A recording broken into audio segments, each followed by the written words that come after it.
ये इस्लामवादी छोटी लड़कियों के प्रति जुनूनी है और ये कोई संयोग नहीं है कि उन्होंने न्यूयॉर्क सिटी में अपनी ताकत दिखाने के लिए ठीक यही जगह चुनी। ये वीडियो वायरल है क्योंकि ये दिखाते हैं कि मॉम ममदानी का न्यूयॉर्क आना अमेरिका के लिए उनकी योजना की शुरुआत थी। ये कहानी इंटरनेट पर वायरल हो रही है क्योंकि ये शर्मनाक है, जैसा आप देखने वाले हैं।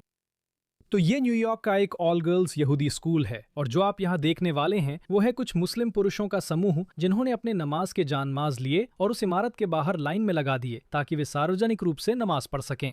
मैं बिल्कुल साफ कर दूं, एक छोटी बच्चियों का स्कूल, वो भी यहूदी स्कूल, जो कि बस एक गलती है वही है, और उसके बाहर ये इस्लामवादियों का एक समूह है जिन्होंने तय किया है कि उन्हें अगर कहीं भी नमाज पढ़नी है तो यही जगह है। एक छोटी बच्चियों का यहूदी स्कूल, बहुत सारे बड़े ताकतवर इस्लामवादी पुरुष जोर जोर से बाहर नमाज पढ़ रहे हैं। आप लोगों को समझना चाहिए कि इसका असली मतलब क्या है। और ये ब्रुकलिन न्यूयॉर्क में है। फिर से स्कूल का प्रवेश द्वार यही है। वहीं स्कूल के बाहर मुस्लिम पुरुषों का एक समूह नमाज की चटाइयों के साथ खड़ा है। इसमें कुछ समस्याएं हैं। पहली समस्या कानूनी है क्योंकि न्यूयॉर्क सिटी में फुटपाथ अवरुद्ध करना कानूनन मना है। आप किसी भी धार्मिक उद्देश्य के लिए सार्वजनिक फुटपाथ को अवरुद्ध नहीं कर सकते, चाहे आप यहूदी हो, मुस्लिम हो या ईसाई हो। आप ऐसा नहीं कर सकते। इस कानून के लागू होने की सीमा विवादित है। आमतौर पर पहले संशोधन के चलते इससे दूर रहते हैं। वे नहीं चाहते कि कोई उन पर किसी प्रकार के उल्लंघन के लिए मुकदमा करे। लेकिन ये वीडियो स्पष्ट रूप से दिखाता है कि स्कूल के ठीक सामने फुटपाथ पर वयस्क पुरुषों की एक कतार नमाज की चटाइयों पर पंक्तिबद्ध है। अब मुझे नहीं पता कि वो ये कहने वाले हैं या नहीं, लेकिन मुझे एक बात बहुत स्पष्ट रूप से कहने दीजिए, यही रणनीति है। ये कोई संयोग नहीं है कि ये लोग स्कूल के पास सड़क पर दिखाई दिए हैं। यही रणनीति है। अपना प्रभुत्व जताओ, छोटे छोटे कानून तोड़ने की कोशिश करो जिनके बारे में आपको पता है कि वे इतना बड़ा राष्ट्रीय हंगामा खड़ा कर देंगे कि लोग उसका विरोध नहीं कर पाएंगे, और बस धीरे धीरे आगे बढ़ते रहो। फुटपाथ रोकना इतना बड़ा मुद्दा नहीं है कि उस पर कार्रवाई हो, क्योंकि लोग कहेंगे शायद ये धार्मिक अनुष्ठान या विरोध था, और ये अमेरिकी संविधान का पहला संशोधन से जुड़ी समस्या है, तो कुछ ना करे। और ये छोटी छोटी बातें, ये बहुत ही मामूली चीजें, और फिर कोई छोटा सा कानून तोड़ना, इससे निपटना वाकई में जरूरी नहीं लगता। यही चीज वे बार बार बार बार बार बार करते हैं। स्वागत है, मैं मीरा के हूँ, आपकी होस्ट। हम इसका विरोध कर रहे हैं क्योंकि अब सब्र खत्म हो गया है। अगर आप भी इन पागलपन भरी चीजों से तंग हैं, तो आपने अपने जैसे लोगों को पा लिया है। सब्सक्राइब बटन दबाएं, वीडियो को हाइप करें और लोगों को बताएं, क्योंकि हम अपना बदलाव खुद रच रहे हैं। अब देखते हैं आगे क्या है। ये वीडियो मुझे बहुत गुस्सा दिलाता है। रास्ता घेरना और पैदल चलने वालों को किनारे या सड़क पर चलने को मजबूर करना गलत है। इसका यहूदी स्कूल से संबंध नहीं है। ठीक है, अगर आप ऐसा करना चाहते हैं तो सार्वजनिक जगह के बजाय अपनी मस्जिद जाएं। मैं ये बात सभी समूहों पर लागू करता हूं। आप अपनी धार्मिक आस्था मानने के लिए स्वतंत्र हैं जब तक आप सड़क में बाधा नहीं डालते। मेरा मतलब है, मैं बस कल्पना कर सकती हूँ कि अगर न्यूयॉर्क में एक स्कूल हो, एक छोटी लड़कियों का इस्लामी स्कूल, और कुछ ईसाई पुरुष बड़े बड़े बाहर आकर प्रार्थना करने का फैसला करें, ठीक है? अगर वे अपने क्रॉस लेकर आए और पूरी रस्म करें, तो मीडिया में क्या होगा? पूरी तरह से हंगामा मच जाएगा। मैं आपको इतना तो पक्का बता सकती हूँ, मैं आपको बिल्कुल यकीन से बता सकती हूँ। ठीक है, चलिए और सुनते हैं। रास्ते से हटो। दोस्तों, ये है मॉडरेट केस। अगर नहीं जानते तो इन्हें फॉलो करें, ये चीजें अच्छे से समझाते हैं। न्यूयॉर्क सिटी के नियमों के अनुसार सार्वजनिक स्थानों पर प्रार्थना करना कानूनी है और ऐसा होना भी चाहिए, लेकिन फिर से केवल तभी जब ये सड़कों या फुटपाथों में बाधा न डाले। अगर ये पैदल यात्री मार्ग में बाधा बनता है तो ये सिटी कोड का उल्लंघन है। अब फुटपाथों या सड़कों पर आयोजित होने वाले ऐसे किसी भी संगठित या समूह धार्मिक कार्यक्रम जो पैदल यात्री आवागमन में बाधा डाल सकते हैं, आमतौर पर उनके लिए शहर से परमिट लेना जरूरी होता है, और यहाँ ऐसा कोई परमिट ना तो बताया गया है और ना ही दिखाई दे रहा है। ये पास की मस्जिद से अचानक आई भीड़ जैसी लगती है, जिससे मैं अपने अगले बिंदु पर आता हूँ। ये ऑल गर्ल्स यहूदी स्कूल अलमदीना मस्जिद के ठीक बाहर एक ही ब्लॉक दूर है। मस्जिद को ब्रुकलिन का इस्लामिक सेंटर भी कहते हैं। मैंने इसकी दूरी खुद देखी। ये दूरी सिर्फ 300 से 500 फीट या 1-2 मिनट की पैदल दूरी है जो मुझे अगले बिंदु तक ले जाती है। आप सार्वजनिक जगह पर, खासकर ऑल गर्ल्स यहूदी स्कूल के सामने क्यों हैं?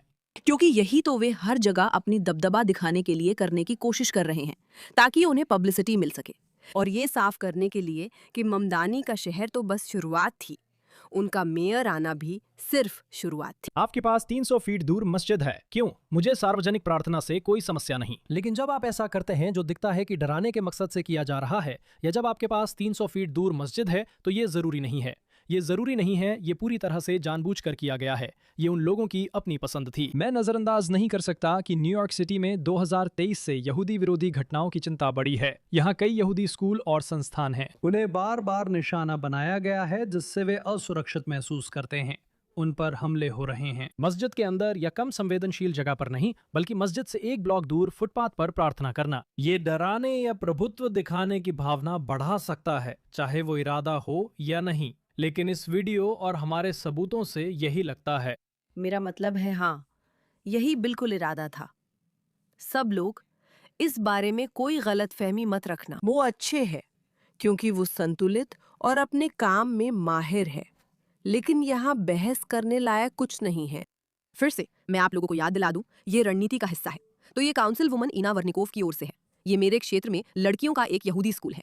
मैं प्रार्थना और अभिव्यक्ति की स्वतंत्रता के पूरी तरह से पक्ष में हूँ। इतने बड़े लोग ये सब एक स्कूल के ठीक बाहर क्यों कर रहे हैं, जहाँ यहूदी लड़कियां पढ़ती हैं? क्या मस्जिदें इसके लिए नहीं हैं? क्या ये जानबूझकर है? मेयर मामदानी, न्यूयॉर्क सिटी के मेयर, क्या आपके पास कोई समझदारी भरी बात है कि अचानक से वे अचानक ऐसा करने पर क्यों आमादा हो गए हैं? और मैं आपको बताऊं, मेरे पास इस बारे में बहुत सारी समझदारी भरी बातें हैं, क्योंकि यही योजना है। न्यूयॉर्क सिटी में जहां जहां वे कर सकते हैं, धीरे धीरे इस्लामी वर्चस्व स्थापित करना। मेयर तो सिर्फ शुरुआत थे। ये कोई बड़ी खबर नहीं है, ये कोई दक्षिणपंथी साजिश नहीं है। मैं ब्रुकलिन न्यूयॉर्क की फुलटन स्ट्रीट पर चल सकता हूँ और वहाँ कम से कम 3 से 5 जगहों पर मुस्लिम अजान की आवाज़ गूंजती सुन सकता हूँ। इन जगहों के मालिक वे दुकानों पर स्पीकर लगाते हैं और वे दिन में 5 बार अजान बजाते हैं। जब आप न्यूयॉर्क सिटी के खास इलाकों, खासकर ब्रुकलिन में होते हैं, जो सबसे बड़ा बरो है, यही वो जगह है जहाँ न्यूयॉर्क सिटी में तीसरी दुनिया के लोगों को लाकर बसाया जाता है और वे ब्रुकलिन जाते हैं और वहाँ फैल जाते हैं। तो आप मूल रूप से ब्रुकलिन में कहीं भी जा सकते हैं और आप इसे दिन में कई बार लाउडस्पीकर पर बजते हुए सुन सकते हैं। और इसलिए ये सचमुच की बात है। और इसलिए जब कोई अमेरिका के इस्लामीकरण या न्यूयॉर्क सिटी के इस्लामीकरण या ऐसी किसी भी बात को उठाता है, कई लोग बस कहते हैं कि वे दक्षिणपंथी षड्यंत्र सिद्धांतवादी हैं या ये सिर्फ फॉक्स न्यूज़ की बातें हैं। मैं आपको ये बताने के लिए यहाँ हूँ कि मैंने इसे अपनी खुद की आंखों से देखा है, अपनी खुद की कानों से सुना है। ये बहुत बहुत असली है और यही अब न्यूयॉर्क है।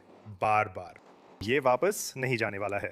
नहीं, ऐसा नहीं है, क्योंकि वो एक शहर पर कब्जा कर लेते हैं और पीछे नहीं हटते। मेरा मतलब है, सुनिए इसे। टीवी देखना और अब हर दोपहर ये बकवास सुनना। न्यूयॉर्क राज्य एक इस्लामिक राज्य बन गया है। देखो इस बकवास का मकसद क्या है। सुबह दोपहर शाम को ये पागलपन है। मेरा मतलब है, इसे देखो, ये एक बहुत बड़ा बिलबोर्ड है अरबी में, ठीक है? देखते हैं इसमें क्या लिखा है। आपकी सेहत और अधिकार सुरक्षित है, शहर आपकी सेवा में है, चिंता मत करो घुसपैठियों, हम तुम्हारे साथ हैं और बाकी बेवकूफ इसकी कीमत चुकाएंगे। चलो देखते हैं। हम यहाँ लॉन्ग आइलैंड एक्सप्रेसवे पर हैं, मिडटाउन टनल की तरफ जा रहे हैं और जो आपने अभी देखा वो NYC हेल्थ, NYC केयर्स, कुछ इसी तरह की चीजें हैं। एक बोर्ड जो पूरी तरह अरबी में है, जिसे आपके टैक्स के पैसों से लगाया गया है। मैंने इस मेयर को सिर्फ ग्रेसी मेंशन में ईद डिनर कराते और न्यूयॉर्क में कम बोली जाने वाली भाषा में बोर्ड लगवाते देखा है।